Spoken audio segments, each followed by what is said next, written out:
Red Sun is an alternate universe where Superman, instead of landing in Smallville, actually lands in Soviet Russia.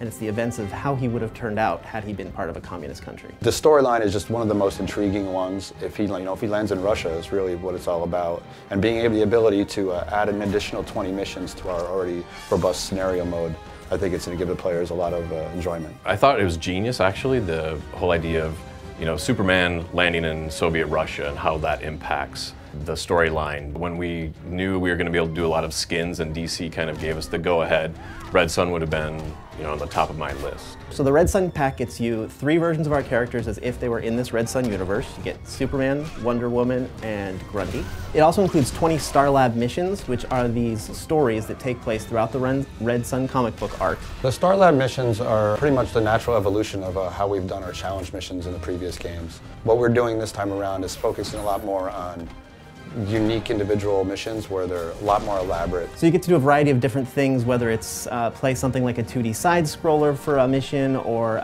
break into a building for a mission. It's just gameplay mechanics that you don't traditionally see as just fighting back and forth.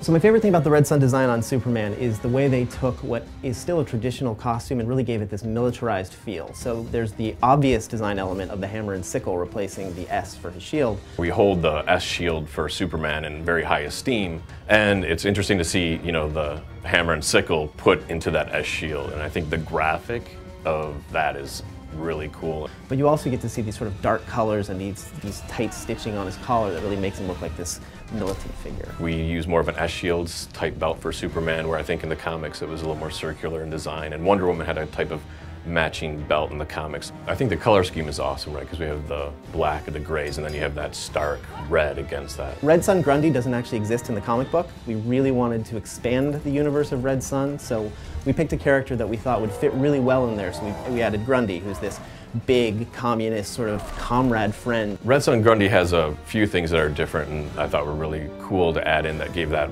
kind of Soviet flavor, and it's the fur hat that we all think of. He has lots of little medals on that you might not see in gameplay. Also, in his back, he has the sickle reminiscent of the hammer and sickle, and those are one of the weapons that he has. He really fits in well with the universe, but it gives fans a chance to see something completely new that they didn't see in the comic book.